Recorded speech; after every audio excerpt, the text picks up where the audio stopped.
Election commission বলেন বা বিভিন্ন জায়গায় পুলিশে বলেন, সেখানে জামায়াতে ইসলামের এক ধরনের কর্তৃত্ব আছে। দিল্লির চোখে বাংলাদেশিরা হচ্ছে এটা একটা মুসলমান এবং নিম্নবর্গের হিন্দুদের একটা আবাসস্থল। সংবাদপত্রের স্বাধীনতা এটা যেমন জরুরি, তেমনিভাবে সংবাদপত্রকে কি আমরা জবাবদিহিতার আওতায় আনতে পারছি কিনা। এটা তো আওয়ামী লীগের ন্যারেটিভ যে অভ্যন্তরীণ বাংলাদেশে একটা অভ্যন্তরীণ শত্রু আছে। পৃথিবীর কোনো দেশে কি অভ্যন্তরীণ শত্রু থাকতে পারে? আমন্ত্রণ জানাচ্ছি আমাদের আজকের সোজা সাপটে। আমি নূরে আলম আছি আপনাদের সাথে। চলমান রাজনীতি সহ নানা বিষয় নিয়ে কথা বলার জন্য আমাদের সাথে আছেন জাতীয় নাগরিক পার্টির যুগ্ম সদস্য সচিব সালেউদ্দিন সিফাত। আমরা সরাসরি চলে যাচ্ছি সিফাতের কাছে। আপনাকে অসংখ্য ধন্যবাদ আমাদেরকে সময় দেওয়ার জন্য। ধন্যবাদ সিফাত, প্রথম যে বিষয়টি জানতে চাই, ওসমান হাদি হত্যার এতদিন পার হলেও মূল আসামিকে এখনো আটক করা সম্ভব হয়নি। এমনকি সরকার বলছে যে তারা এখনো জানেও না যে মূল আসামি যিনি ফয়সাল নিষিদ্ধ ঘোষিত ছাত্রলীগের রাজনীতির সাথে জড়িত ছিলেন তিনি এবং তার সহযোগী কোথায় আছেন সেটিও তারা জানেন না। কিভাবে দেখছেন বিষয়টি? ফার্স্ট অফ অল, এখানে তো ওসমান হাদির ঘটনাটাতে মারাত্মক সিকিউরিটি ইন্টেলিজেন্সের যে ব্যর্থতা সেটা আমরা দেখতে পেলাম। আপনার এই ধরনের থ্রেটগুলো মোকাবেলা করার ক্ষেত্রে আমাদের সিকিউরিটি ইন্টেলিজেন্স যে পরিমাণ সফলতা দেখিয়েছিল, বিশেষত বিগত যে ফ্যাসিবাদী সরকারের আমলে, যেখানে আমরা দেখতে পেতাম যে কেউ ডিসেন্টিং অপিনিয়ন জানালেই সে বিএনপি জামাতের সাথে জড়িত থাকুক অথবা অন্য যে কোনো রাজনৈতিক সংগঠনের সাথে জড়িত থাকুক, 20 ফিট মাটির নিচেও যদি তার অবস্থান হতো তাহলে তাকে খুঁজে বের করে আনা তাদের পক্ষে খুব সম্ভব ছিল। কিন্তু এখন দেখলাম যে দিনে দুপুরে এভাবে একটা মানুষকে খুন করা হলো গুলি করে, বাট ইয়েট আমাদের বিভিন্ন সিকিউরিটি ইন্টেলিজেন্সের সাথে সংশ্লিষ্ট কিছু সো কল জার্নালিস্ট তারা দেখতে পাচ্ছেন বিভিন্ন জায়গায় তারা নিউজ করছে যে অমুক জায়গায় অবস্থান করছে, অমুক গুলি করেছে, সে এখন এই গাড়িতে করে পালিয়ে যাচ্ছে, সীমান্তে এদের সাথে যোগাযোগ করে পালালো। So every kind of information they have, but একটা মাত্র জিনিস তারা করতে পারছে না, সেটা হচ্ছে তাকে গ্রেপ্তার করা, তাকে আইনের আওতায় নিয়ে আসা। তো ফলে আমাদের কাছে মনে হচ্ছে যে এখানে অফকোর্স তাদের একটা ব্যর্থতা। এখন সেটা কি উইলফুল নাকি হচ্ছে অনিচ্ছাকৃত সেটা এখন বুঝতে হবে আর কি আমাদেরকে। আরেকটা বিষয় না বললেই নয়, সেটা হচ্ছে রাজনৈতিক দলগুলোর তরফ থেকে এক ধরনের আমি বলবো যে অবস্থানটা অত বেশি জোরালো না, সক্রিয় অবস্থান কিন্তু অতটা জোরালো না। বাংলাদেশের আপনি জানেন যে কোনো কিছুর বিচার হইতে হইলে আমরা ফ্যাসিবাদী আমলেও দেখেছি যে ভাইরাল হইতে হয়, ভাইরাল না হলে এটার বিচার হয় না। এখন একই বাস্তবতা কিন্তু এখনও আছে।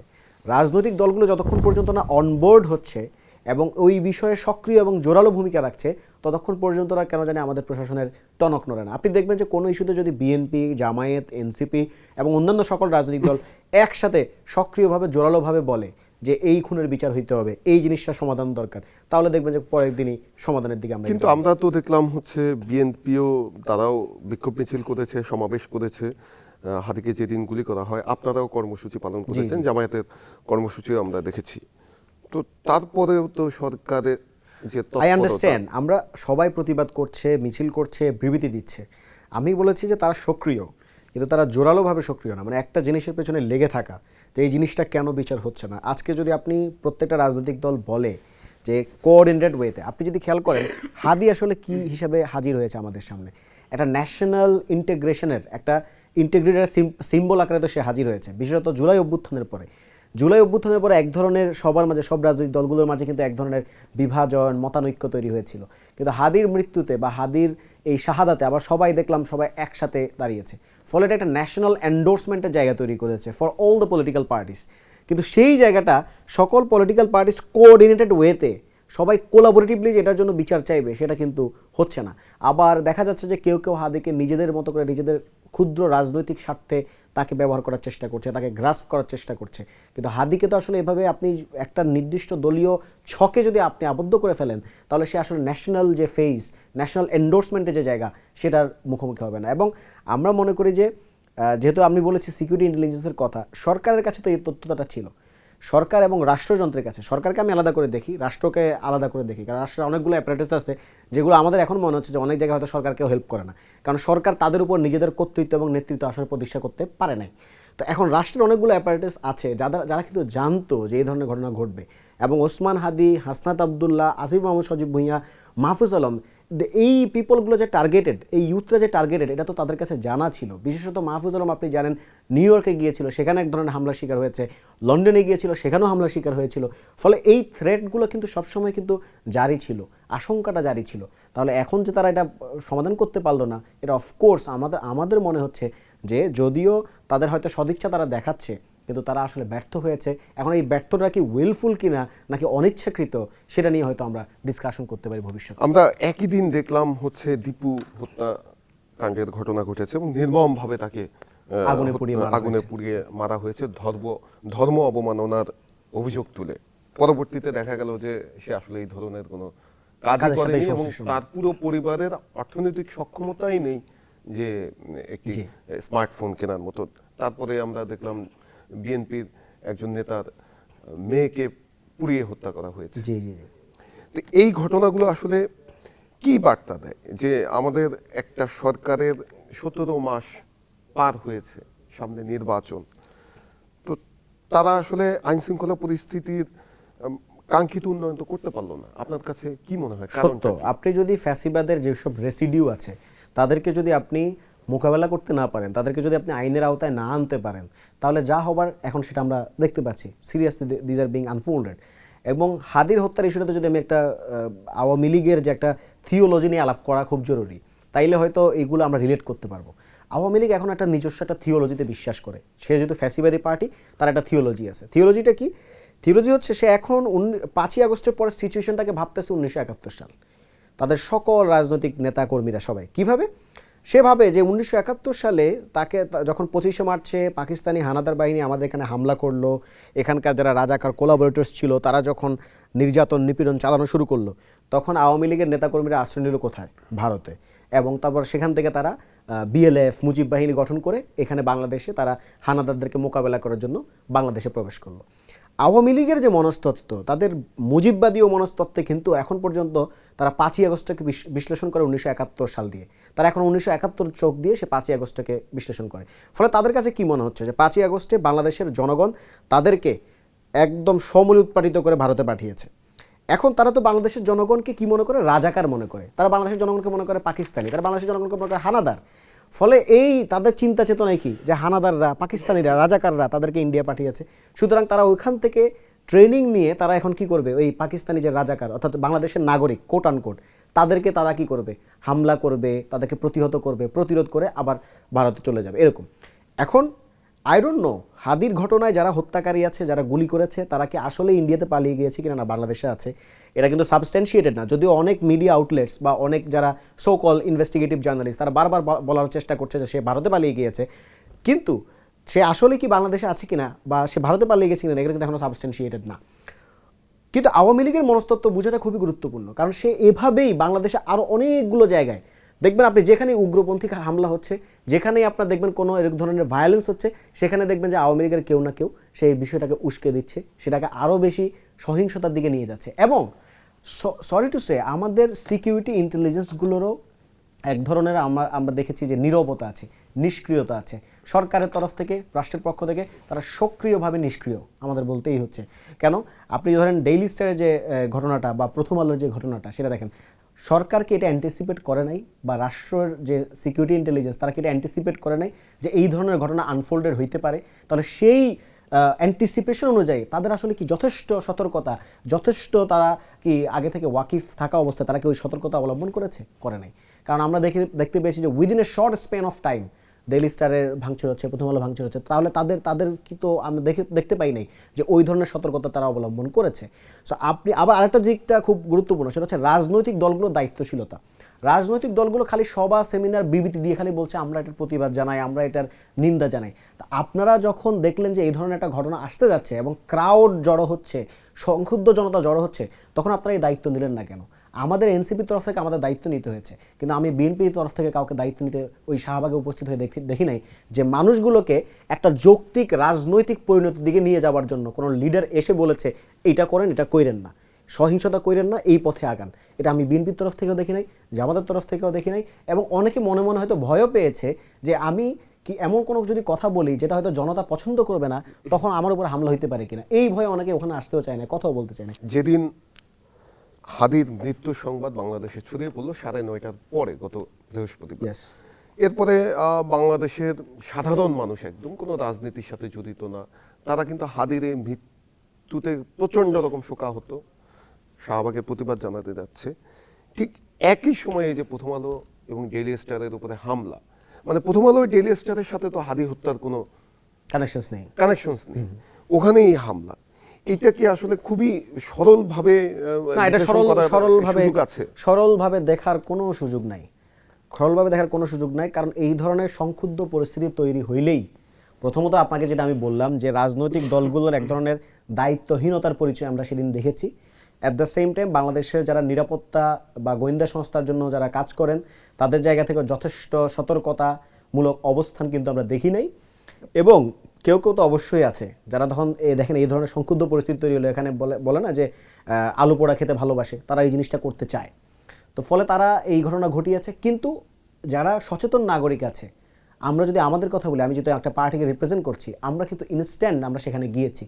সেখানে গিয়ে আমরা উদ্ধার কার্যে আমরা চেয়েছি তাদেরকে শান্ত করে, ওই জনতাকে শান্ত করে ওখান থেকে যারা আটকে পড়া সাংবাদিক আছে তাদেরকে বের করে নিয়ে আসতে। এবং আমরা শাহবাগেও কিন্তু সেই জিনিসটা ঘোষণা দিয়েছিলাম, এবং আমাদের দুইজন নেত্রী তারা সেখানে আটকে পড়া সাংবাদিক জাইমা ইসলামকে উদ্ধার করার জন্য সেখানে গিয়েছিলেন, দমকল বাহিনী তাদেরকে না করা সত্ত্বেও।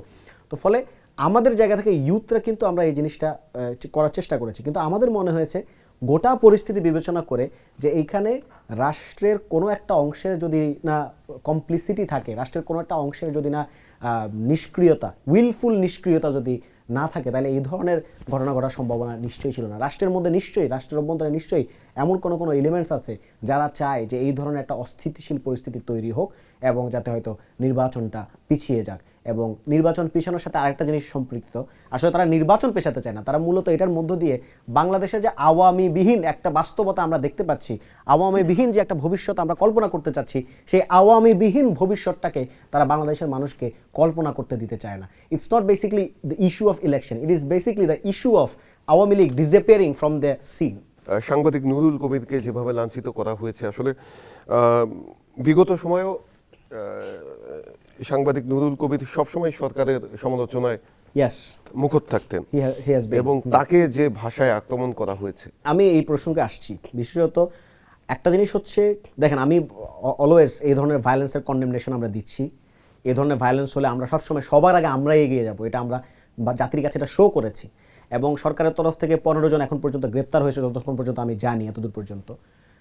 কিন্তু আরেকটা জিনিস আমাদের মাথায় আসছে না হয়তো, সেটা হচ্ছে যে সংবাদপত্রের স্বাধীনতা এটা যেমন জরুরি, তেমনিভাবে সংবাদপত্রকে কি আমরা জবাবদিহিতার আওতায় আনতে পারছি কিনা এটাও একটা জরুরি। অন এ মিডিয়া, আমি এখন বর্তমানে একটা মিডিয়ায় আছি, কিন্তু এই মিডিয়াগুলোর জবাবদিহিতার প্রশ্নটাও কিন্তু জরুরি। ধরেন একটা তো জিনিস হচ্ছে যে ডেইলি স্টার প্রথম আলোর উপর এক ধরনের ক্ষুব্ধতা, মানে সহিংসতার দিকে রূপ নিয়েছে, এটা সত্য কথা, এবং এটার সবসময় এটার প্রতিকার আমরা করব, প্রতিরোধ আমরা করব, প্রতিহত করব। কিন্তু ডেইলি স্টারের প্রতি তো, ডেইলি স্টার এবং প্রথম আলোর সাংবাদিকতা এবং তাদের যে স্টাইল অফ রিপোর্টিং, এটার প্রতি তো কারো জেনুইন কিছু সংক্ষুব্ধতা আছে, জেনুইন তাদের কিছু প্রশ্ন আছে, তর্ক আছে। সেগুলোকে এখন কি করা হচ্ছে, এখন বর্তমানে এই স্ফিয়ারে আমরা দেখতে পাচ্ছি যে কেউ ডেইলি স্টার এবং প্রথম আলোর রিপোর্টিং স্টাইল নিয়ে কথা বললেই তাকে বলা হচ্ছে যে আপনি তো ডেইলি স্টার এবং প্রথম আলোকে হত্যাযোগ্য করে ফেলছেন, ধ্বংসযোগ্য করে ফেলছেন, যেটা অনেকটা শিবিরের লোকজন করে থাকে, যে শিবিরের লোকজন কাউকে সমালোচনা করলেই তারা মনে করে যে ওই শিবিরের লোকজনকে আমরা হত্যাযোগ্য করে ফেলছি, খুনযোগ্য করে ফেলছি। ব্যাপারটা এরকম না, কিছু জেনুইন গ্রিভিয়েন্স আছে। যেমন আমি যদি একটা উদাহরণ দিই, গত 26শে জুলাই 2024 সালের 26শে জুলাই মাহফুজ আনাম সাহেব তিনি একটা কলাম লিখেছিলেন ডেইলি স্টার পত্রিকাতে। সেই কলামের যে ভাষা আপনি দেখবেন যে সেখানে তিনি স্পষ্ট আকারে কিন্তু ইঙ্গিত দিচ্ছেন যে উন্নয়ন বিরোধী, সামগ্রিক অগ্রযাত্রা বিরোধী একটা শক্তি, যেটাকে তিনি বলছেন যে অভ্যন্তরীণ শত্রু, বাংলাদেশের অভ্যন্তরীণ শত্রু হিসেবে তিনি চিহ্নিত করেছেন তার ওই কলামটাতে। তো অভ্যন্তরীণ শত্রু আসলে কারা? এরা তো আওয়ামী লীগের ন্যারেটিভ যে অভ্যন্তরীণ, বাংলাদেশে একটা অভ্যন্তরীণ শত্রু আছে। পৃথিবীর কোনো দেশে কি অভ্যন্তরীণ শত্রু থাকতে পারে? বাংলাদেশের অভ্যন্তরীণ শত্রু ওই সময় ওই প্রেক্ষিতে বলা মানে তো হচ্ছে যেই সকল লোকগুলোকে আওয়ামী লীগ রাজাকারের বাচ্চা, রাজাকারের নাতিপুতি হিসেবে সাব্যস্ত করছে, ওই লোকগুলোকেই বলা। তো ফলে ওই কলামটা তো আমরা পড়েছি, আমরা যথেষ্ট মর্মাহত হয়েছি ওই কলামটা দেখে। প্রথম আলোর কথা যদি আপনি বলেন, এই যে ব্রহ্ম চেলানি নামক একজন লোক আছে, মারাত্মক অ্যান্টি বাংলাদেশি লোক, মারাত্মক একটা হেট মঙ্গার, এই হেট মঙ্গার অ্যান্টি বাংলাদেশি লোক যে বাংলাদেশের এই অভ্যুত্থানকে দেখেছে একটা মিলিটারি কু হিসেবে, আপরাইজিং হিসেবে সে দেখে নাই। এই ব্রহ্ম চেলানির লেখা 5ই আগস্টের পরে প্রথম আলো তাদের অনুবাদ করে তাদের মতামতে ছাপিয়েছে। এটার কি মেরিট আছে? কেন ব্রহ্ম চেলানির লেখাই তাকে ছাপাতে হচ্ছে? এই ধরনের জেনুইন সংক্ষুব্ধতা কি আমাদের নাই? ধরেন প্রথম আলো ডেইলি স্টারের কথা যদি আরও বলি, আপনি তাদের রিপোর্টিং নিয়ে কিছুদিন আগে দ্য ডিসেন্ট নামক একটি মিডিয়া, তারা কিন্তু খুব বিস্তারিত বিশ্লেষণ দিয়েছে যে হেফাজতের ক্ষেত্রে তারা ইউজ করে কি, যে তাণ্ডব, হেফাজতের তাণ্ডবে এটা হয়েছে। জামায়াত শিবিরের সন্ত্রাসী এটা হয়েছে, বিএনপির সন্ত্রাসী কর্মকাণ্ডের কারণে এটা হয়েছে, বিএনপির বর্বরতা। কিন্তু আওয়ামী লীগের ক্ষেত্রে তারা কি ব্যবহার করে শব্দটা, সেটা হচ্ছে দুর্বৃত্ত। আওয়ামী লীগের ক্ষেত্রে কি শব্দটা ইউজ করে, তারা শব্দ ইউজ করে হচ্ছে দুর্বৃত্তের আঘাতে, দুর্বৃত্তের ছোড়া ককটেলে, দুর্বৃত্তের এটাতে।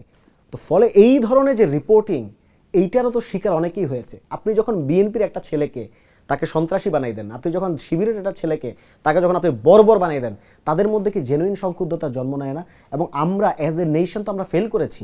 কারণ এই যে গণমাধ্যম কমিশন হয়েছে কিংবা অভ্যুত্থানের পরে আমরা যেই সকল লোকজন এই ধরনের সাংবাদিকতার শিকার হয়েছে, যারা বর্বর হিসেবে সাব্যস্ত হয়েছে, সন্ত্রাস হিসেবে সাব্যস্ত হয়েছে, তাদের কি কোনো হিলিংয়ের ব্যবস্থা আমরা করতে পেরেছি?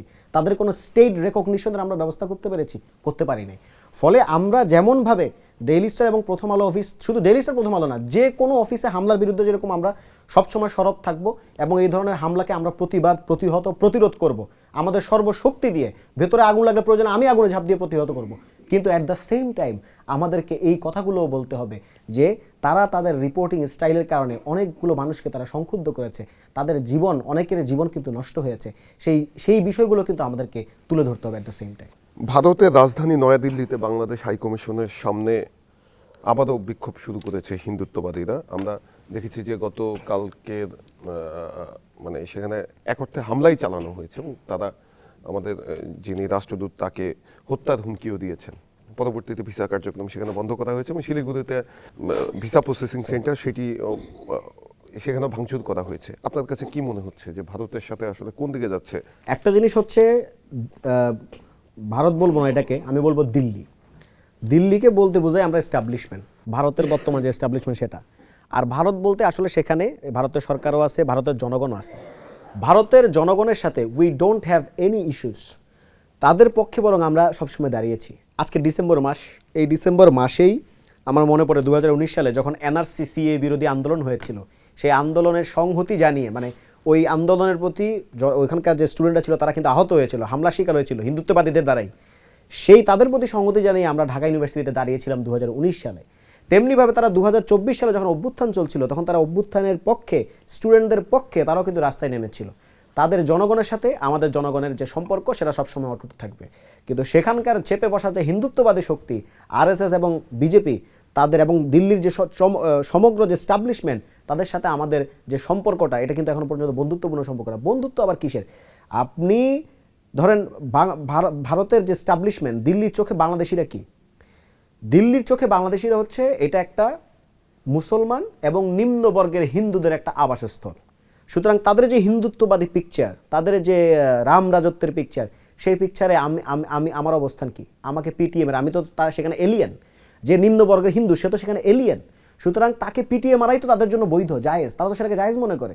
এবং এইটার প্রমাণও আপনি দেখেছেন যে সীমান্তে কিছুদিন আগে যে বাংলাদেশিদেরকে যেখানে আগে গুলি করে হত্যা করা হইতো, এখন রিসেন্টলি এই ফেনোমেননটা শুরু হয়েছে যে সেখানে গুলি না, বরং সেখানে পিটিএ মারা হচ্ছে। এটা বিএসএফ করতেছে এবং ওখানকার যারা কয়েকজন হিন্দুত্ববাদী শক্তি, তাদেরকে নিয়েই কিন্তু এই কাজটা করা হচ্ছে। ওকে, তাহলে এখন দিল্লির সাথে কি আমাদের সম্পর্ক থাকবে না? ভারতের সাথে কি আমাদের সম্পর্ক থাকবে না? অবশ্যই থাকতে হবে। দে আর আওয়ার নেইবার্সের সাথে সম্পর্ক থাকতে হবে, কিন্তু সেটা হয়তো আত্মমর্যাদার ভিত্তিতে। আমাদের এতদিন পর্যন্ত যারা এই রাষ্ট্র পরিচালনা করেছে, তারা আত্মমর্যাদার ভিত্তিতে ভারতের সাথে সম্পর্ক উন্নয়ন করে নাই। কারণ তারা সবসময় একটা কমপ্লিসিট থেকেছে। বিগত 15 বছরে আমরা দেখেছি যে দে মেডল ইনটু আওয়ার পলিটিক্স। তারা আমাদের ইলেকশনকে ইঞ্জিনিয়ারিং করেছে। সুতরাং ভারতের সাথে আমাদের সম্পর্ক কেমন হবে, ভারতের সাথে আমাদের সম্পর্ক ঠিক থাকবে কিনা, সেটা ডিপেন্ড করবে কয়েকটা সত্যের উপর। ফার্স্ট অফ অল, তারা তাদের পলিসিকে রিভিউ করতে হবে। বিগত 15 বছরে তারা যে বাংলাদেশের পলিটিক্সে মেডেল ইন করেছে, তারা যে বাংলাদেশের ইলেকশন ইঞ্জিনিয়ারিং করেছে, সেটা নিয়ে তাদের পলিসি রিভিউ করতে হবে এবং তারা তা বলতে হবে যে that was wrong, that was a wrong policy. Secondly, sending back Hasina and all the other যারা অ্যাকিউজড আছে, যারা হচ্ছে কনভিক্টেড ক্রিমিনালস আছে, তাদেরকে। কারণ আমি কিভাবে নিশ্চিত নিরাপত্তা থাকতে পারি যেখানে আপনি আমার দেশের যারা নিরাপত্তা বিঘ্নকারী, আমার দেশে যারা গুম খুন চালিয়েছে, যারা আমার দেশের জন্য থ্রেট, আমার দেশের নাগরিকদের জন্য সিকিউরিটি থ্রেট, তাদেরকে আপনি যদি আশ্রয় প্রশ্রয় দেন, তাদের জন্য আপনি যদি একটা অ্যাবোর্ড তৈরি করেন, নিরাপদ প্লেস তৈরি করেন, এবং তারা যাতে সেখান থেকে এসে আমার দেশের মানুষকে খুন করে আবার আপনার দেশে যদি নিরাপদ আশ্রয় নিতে পারে, তাহলে তো আমি তো আপনাকে বন্ধুত্বের চোখে দেখতে পারবো না। তো ফলে ভারতের সাথে বাংলাদেশের অবশ্যই সম্পর্ক থাকবে, সেটার জন্য তাকে তার পলিসি রিভিউ করতে হবে, ফরেন পলিসি রিভিউ করতে হবে। সেকেন্ডলি হচ্ছে যারা যারা কনভিক্টেড ক্রিমিনালস আছে ইনক্লুডিং হাসিনা, তাদেরকে অবশ্যই ফেরত দিতে হবে, কারণ দে আর কনভিক্টেড। এখন তাদেরকে আটকে রাখার মানেটা কি? তাদেরকে আপনি কোন চুক্তিতে, কোন যুক্তিতে তাদেরকে আপনি আটকে রাখবেন? সুতরাং এগুলোর পরে আমরা ডিসাইড করতে পারি যে ইন্ডিয়ার সাথে আমাদের সম্পর্কটা কেমন হবে। এখন এগুলো বলাটাও আসলে বেশ টাফ হয়ে যাচ্ছে, রিস্কি হয়ে যাচ্ছে। আই ডোন্ট নো যে এইসব বলার পরে 2-1 দিন পরে আমিও কি খুনের শিকার হইতে পারি কিনা হাদির মতো, কিন্তু আমাদের বলে যেতে হবে। বলে যাওয়া ছাড়া আমাদের অপশন নাই। আমরা স্বাধীনতা সার্বভৌমত্বের প্রতীক হিসাবে আমরা 24শে জুলাইতেও আমরা নেমেছিলাম, এখনও আমাদেরকে এই ফাইটটা চালিয়ে যেতে হবে। তা আমাদের খুন হইতে হোক, আমাদের রক্ত ঝরুক, যাই হোক, আমাদেরকে বাংলাদেশের পক্ষে বলে যেতে হবে।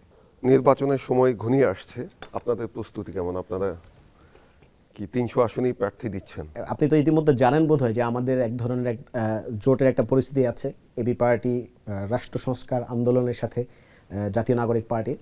ফলে আমরা নির্বাচনে কিভাবে পার্টিসিপেট করব, অলরেডি আমাদের 125টি আসনে প্রার্থীর তালিকা ঘোষণা করা হয়েছে, বাকিগুলো শীঘ্রই ঘোষণা করা হবে। যেহেতু এক ধরনের জোট আমাদের মধ্যে হয়েছে, ফলে আমরা গণতান্ত্রিক সংস্কার জোট, ফলে আমরা নিজেদের মধ্যকার যে ডিসকাশন, নিজেদের মধ্যে আলাপ আলোচনার ভিত্তিতে আমরা সেটার জন্য আগাবো, বাট আমরা নির্বাচনের জন্য প্রস্তুত আছি। বিএনপির সাথে আপনাদের নির্বাচনী জোট হওয়ার একটি আলোচনা চলছিল, কি অবস্থা? মানে সেটি এখন আর শোনা যাচ্ছে না, আপনাদের কি আসন সমঝোতা হয়নি? না, বিএনপি জামায়াত সহ অনেকের সাথে তো রাজনীতিতে অনেকের সাথে আলাপচারিতা করতে হয়, বিশেষত নির্বাচনী পরিস্থিতি যখন হাজির হবে, সব তো জোট নির্ভর অনেক ধরনের রাজনীতি বাংলাদেশে চলে, এবং বাংলাদেশে এটাই প্রধানতম রাজনীতি, নির্বাচন এলেই, ঘনিয়ে এলেই। তো ফলে বিএনপি জামায়াত বলেন বা আরও অনেক রাজনৈতিক দল, তাদের সাথে এক ধরনের আলাপচারিতা, বিশেষত যারা তরুণদের দল হিসেবে পরিচিত গণ অধিকার পরিষদ, আলাপচারিতা সবসময় চলমান আছে। আমি বলবো না যে there is an end to that, but আলাপচারিতা সবসময় চলমান আছে। বাট আপাতত যেহেতু প্রকাশ্যভাবে আমরা দেখতে পেয়েছি যে গণতান্ত্রিক সংস্কার জোট নামে আমরা একটা জোটের মধ্যে আত্মপ্রকাশ করেছি, ফলে আমাদের এই জোটটা আপাতত এখানেই আছে, যেটা একটা আমরা বলছি যে একটা থার্ড ফোর্স আকারে ভূমিকা পালন করবে বিএনপি এবং জামাত জোটের বাইরে। আর যদি আপনি বলেন যে ডিসকাশন কি চলমান কিনা, হ্যাঁ, নির্বাচন পরিস্থিতিতে জোটের যে কোনো দিকে মোড় নিতে পারে, সেই আলাপচারিতাগুলো চলমান আছে। জামায়াতের সাথে আপনাদের, মানে আমরা যতটুকু জানি যে বিএনপির সাথে আসলে আপনাদের জোট না হওয়ার সম্ভাবনাই বেশি, এটি আপনি আরো ভালো বলতে পারবেন। এই কয়েকদিন ধরে একটি আলোচনা খুব জোরালো হচ্ছে, জামায়াতের সাথে এনসিপির জোট হতে পারে, নির্বাচনী জোট, এবং বেশ কিছু আসনে জামাত তাদের প্রার্থীও পরিবর্তন করতে পারে, এরকম একটা আলোচনা চলছে। আলাপ আলোচনা তো আসলে সব দিকেই চলমান। অনেকেই কিছুদিন আগে বলেছে যে বিএনপি 12টা বা কতটা আসনে ছাড় দিয়েছে, এখন নতুন করে আলাপ আসছে যে জামাত এত আসনে ছাড় দিয়েছে। তো এই আলাপ আলোচনাগুলো কিন্তু চলমান আছে, কিন্তু আমি বলছি যে আমরা বেসিক্যালি একটা থার্ড ফোর্স আকারে হাজির হতে চাচ্ছি, সেটা বিএনপি জামাতের বাইরেই। এখন কেন এটা চাচ্ছি, তার কারণটা হচ্ছে আমরা মনে করি আগামীর বাংলাদেশের যে স্বপ্ন, সেটা আসলে বিএনপির তরফ থেকে হোক, জামাতের তরফ থেকে হোক, সেটা তারা দেখাতে পারবে না। তবে বিএনপি জামাতের সাথে আমাদের যে সম্পর্ক, সেটা সবসময় স্ট্র্যাটেজিক থাকবে, সেটা বিএনপির সাথে হোক, জামাতের সাথে হোক। সেটা হচ্ছে তারা কী পরিমাণ সংস্কারপন্থী, তারা আসলে আমার এই যে সংস্কারের যে ধারণা, সেটার সাথে তারা কত পরিমাণ ওতপ্রোতভাবে জড়িত, এবং আগামীতে যে গণভোট অনুষ্ঠিত হতে যাচ্ছে, এই গণভোটের প্রশ্নেও আমরা তাদের ভূমিকা দেখব। গণভোটে যারা হাঁয়ের জন্য কাজ করবে, এবং গণভোট পরবর্তী সরকার যখন গঠিত হবে, যারা এই জাতীয় ঐক্যমত্য কমিশনের আলাপ আলোচনার ভিত্তিতে নতুন করে যারা হচ্ছে কি এই সংস্কারগুলোকে সংবিধানে ইনক্লুড করার ক্ষেত্রে জোরালো ভূমিকা রাখবে বলে তাদের কমিটমেন্ট আমরা দেখতে পাবো, তাদের সাথে আমাদের সম্পর্কের সম্ভাবনা আছে। এখন পর্যন্ত আপনারা যে অবস্থা দেখছেন, তাতে করে নির্বাচনের লেভেল প্লেইং ফিল্ড কতটুকু নিশ্চিত হতে পারে, এবং আপনার কাছে কি মনে হচ্ছে নির্বাচন এই সরকার অথবা এই নির্বাচন কমিশন কতটুকু সুষ্ঠু করতে পারবে? ফার্স্ট অফ অল, নির্বাচনের লেভেল প্লেইং ফিল্ড এটা অনেক জায়গায় প্রশ্নবিদ্ধ।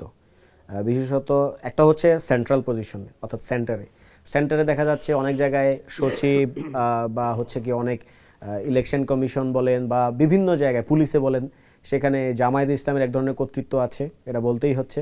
আবার আপনি তৃণমূলে গেলে সেখানে আপনি দেখবেন যে বিএনপির এক ধরনের কর্তৃত্ব আছে। আমরা কিছুদিন আগে মান্না ভাইয়ের একটা ইন্টারভিউ দেখেছিলাম, যেখানে মান্না ভাই নিজে বলছেন যে তার একজন কর্মীকে বোধহয় হামলা করা হয়েছিল, তিনি মামলা দিতে পুলিশের কাছে গিয়েছিলেন, পুলিশ মামলা নিতে চান না। তো ফলে পুলিশের তরফ থেকে কিন্তু এক ধরনের বিএনপির যে স্থানীয় যে প্রার্থী আছে তার প্রতি এক ধরনের আমরা দেখতে পেয়েছি যে পজিটিভ এবং ইতিবাচক ভূমিকা, এবং অনেক অনেক ক্ষেত্রে সমর্থনবাচক ভূমিকা আমরা তাদের কাছ থেকে আমরা দেখতে পেয়েছি। অনেক জায়গায় অলরেডি বিএনপির নিজস্ব যে আন্তঃকোন্দল গ্রুপিংয়ের কারণে দেখা যাচ্ছে যে রাস্তা আটকে দেওয়া হচ্ছে, খুনাখুনি হচ্ছে, তো সেগুলো কিন্তু ইলেকশনে মারাত্মক প্রভাব ফেলবে বলে আমরা মনে করি। তো মোটা দাগে বলতে হয়ে গেলে লেভেল প্লেয়িং ফিল্ড আমরা এখন পর্যন্ত দেখতে পাচ্ছি না, বরং আমরা দেখতে পাচ্ছি যে কোনো না কোনো প্রশাসন, যেই এলাকায় যেই দল অনেক বেশি শক্তিশালী তার প্রতি প্রশাসনের এক ধরনের হেলে পড়ার একটা ব্যাপার আমরা দেখতে পাচ্ছি। আসিফ এবং মাহফুজ মানে তারা কি কনফার্ম করেছে যে কোথা থেকে তারা নির্বাচন করবে, অথবা আসিফ মাহমুদ তো ইতিমধ্যে কনফার্ম করেছেন যে তিনি ঢাকা 10 আসন থেকে ইলেকশন করবেন। আচ্ছা, কোন দল থেকে করবেন? আমরা সবসময় তাদেরকে ওয়েলকাম করি। যে আপনাদের সাথে কি আলোচনা হয়েছে কি? আমাদের সাথে হয়তো অনানুষ্ঠানিক আলাপ আলোচনা চলছে, কিন্তু আনুষ্ঠানিক কোনো আলাপ আলোচনা হয় নাই। যেহেতু আমি রাজনৈতিক লিয়াজো কমিটির সাথে কাজ করি না, ফলে আমি এই সম্পর্কে ওয়াকিবহাল নই। হয়তো অনানুষ্ঠানিক আলাপ আলোচনা চলছে, কিন্তু আমরা সবসময় একটা বার্তা দিচ্ছি যে তারা অভ্যুত্থানের প্রতিনিধি। তাদের সাথে আমরা মনে করি যে তারা অভ্যুত্থানকে ধারণ করে সরকারে ছিলেন, এবং আমরা they are always welcome in our party. এবং আমরা মনে করি যে তারা যদি আমাদের পার্টিতে আসে তাহলে আমরা স্ট্র্যাটেজিক্যালি এবং তাদের যে অভিজ্ঞতার সঞ্চার হয়েছে, বিশেষত রাষ্ট্র পরিচালনায় থেকে তাদের যে স্টেট ক্রাফটের যে একটা স্কিল তাদের এসেছে, সেটা কম হোক বা বেশি হোক, সেটা আমরা বোধহয় রপ্ত করতে পারবো, আমরা বোধহয় উপকৃত হতে পারবো। এবং আমরা মনে করি যে অভ্যুত্থানের শক্তিদের সবসময় একত্রিত থাকা উচিত, ইউনাইটেড থাকা উচিত, ইন্টিগ্রেটেড থাকা উচিত। তো আমরা আশা করবো তারা যাতে এনসিপিতে যুক্ত হতে পারে, এবং দে আর অলওয়েজ ওয়েলকাম। আপনারা কতটুকু মানুষের কাছে পৌঁছাতে পারছেন, মানে সাধারণ মানুষের সাথে, মানে কি বলছে, মানে তাদের রেসপন্সটা কি? আপনারা তো একদম তরুণদের পার্টি, অথবা তরুণ যারা রয়েছে, বিশেষ করে গণঅভ্যুত্থানে আমরা দেখেছি যে বেসরকারি বিশ্ববিদ্যালয় শিক্ষার্থীরা মাঠে নেমেছিল। আপনারা কি সেই জায়গাগুলো অ্যাড্রেস করে তাদের কাছে পৌঁছাতে পারছেন কি? খুবই গুরুত্বপূর্ণ একটা প্রশ্ন করেছেন, যে বেসরকারি ইউনিভার্সিটিগুলো থেকে শুরু করে সাধারণ মানুষজনের কাছে আমরা কতটুকু যেতে পেরেছি। আমরা জানেন যে একটা জুলাই পদযাত্রা করেছিলাম, সেখানে কিন্তু আমরা মানুষের কাছে রিচ করার ট্রাই করেছি, এবং নির্বাচন উপলক্ষে প্রত্যেকটা আসনে আমাদের প্রার্থীরা বিভিন্ন মানুষের কাছে যাচ্ছেন, বিভিন্ন বর্গের লোকজনের সাথে কথা বলছেন এবং তাদের মতামত জানার চেষ্টা করছেন। এখানে অনেকগুলো অবস্ট্যাকলস আছে। ধরেন আপনি বেসরকারি ইউনিভার্সিটির কথাই যদি আমি বলেন, এটা আসলে খুবই অবহেলিত একটা খাত। যারা বেসরকারি ইউনিভার্সিটির শিক্ষার্থীরা মাঠে নেমেছিল, আমি বলবো না যে আমরা অনেক বেশি চেষ্টা করেছি, তবে এটা সত্য যে আমাদের একটা ব্যর্থতার জায়গা আছে, আমরা তাদের কাছে ফুললি রিচ করতে পারিনি বেসরকারি ইউনিভার্সিটি। এবং আরেকটা পোর্শন যেটা খালি রয়ে গেছে, সেটা হচ্ছে কালচারাল যে এরিনাটা। কালচার এরিনায় আমরা যারা অভ্যুত্থানের পক্ষের শক্তি আছে, অভ্যুত্থানের পক্ষে যে সকল অভিনেতা অভিনেত্রী, যে সকল মডেল, যে সকল সিঙ্গার কাজ করেছে, যে সকল শিল্পী কাজ করেছে, কলাকুশলী কাজ করেছে, তাদের সাথে আমাদের যে সংযোগটা এখন হয়তো ওই মাত্রিক হয়ে ওঠে নাই। ফলে যেটা হচ্ছে যে যারা অভ্যুত্থানের বিরুদ্ধের শক্তি, যারা কালচারাল এরিনাতে অভ্যুত্থানের বিরুদ্ধে কাজ করেছে এবং কালচারাল ফ্যাসিস্ট আছে, তারা কিন্তু এখন পর্যন্ত কালচারাল এরিনাতে ধরে রেখেছে, এবং আমাদের কাছে এক ধরনের সংযোগ বিচ্ছিন্ন অবস্থায় আমরা আছি। তা আমি মনে করব যে এটা আমাদের ব্যর্থতার জায়গা, আমি এটা স্বীকার করে নিচ্ছি অকপটে। এবং আমরা মনে করি যে যারা কালচারাল এরিনাতে আছেন, আপনার প্রোগ্রামের মাধ্যমে হোক, যেভাবেই হোক, আমি তাদেরকে আহ্বান জানাবো যে let's build Bangladesh together, new Bangladesh together. আমরা অনেক জায়গায় রিচ করতে পারিনি, তবে অনেক জায়গায়ও আবার আমরা রিচ করতে পেরেছি। যেমন ধরেন তফসিলি জনতার কথা যদি আমি বলি, যেসব জায়গায় কেউই রিচ করে নাই, যেমন ধরেন যাদেরকে বলে রবিদাস বলে, যারা তেলেগু সম্প্রদায়, আমি যাদের নামও হয়তো জানতাম না অভ্যুত্থানের পূর্বে, তাদেরকে আমরা রিচ করার ট্রাই করেছি। যে একদম প্রান্তিক জনগোষ্ঠীকে আমরা রিচ করার ট্রাই করেছি, আলেম ওলামাদেরকে আমরা রিচ করার ট্রাই করেছি, যাদেরকে এতদিন পর্যন্ত আমরা দেখতে পেয়েছি যে স্টেট রেকগনিশনের বাইরে রাখা হয়েছে। এবং ধরেন আপনি যদি শাপলা ম্যাসাকারের কথাই বলি, যদি আসিফ মাহমুদ সজীব ভুঁইয়া এটা নিয়ে কাজ করেছেন অনেক বেশি, যে শাপলা ম্যাসাকারে যারা ভিকটিম ছিল তাদেরকে মেইন স্ট্রিমে নিয়ে আসা, তাদেরকে স্টেট রেকগনিশনের ব্যবস্থা করে দেওয়া, এবং সেখানে আমরা অবশ্যই একটা রোল প্লে করেছি, যে আমরা কথা বলেছি সব জায়গায় এই বিষয়টা নিয়ে, এবং আমাদের নেতারা তাদের প্রোগ্রামে গিয়ে বলেছেন, স্টেট রেকগনিশনের দাবি জানিয়েছেন। সো সমাজের বিভিন্ন সেকশনের কাছে আমরা যেতে পারছি, তবে সেটা অ্যাডিকুয়েট না। আই হোপ যে আগামীতে হয়তো আমরা এই কাজটা করতে পারবো। অসংখ্য ধন্যবাদ সিফাত আপনাকে আমাদেরকে সময় দেওয়ার জন্য। সমসাময়িক রাজনীতির নানা বিষয় নিয়ে কথা বলছিলাম জাতীয় নাগরিক পার্টির যুগ্ম সদস্য সচিব সালেউদ্দিন সিফাতের সঙ্গে।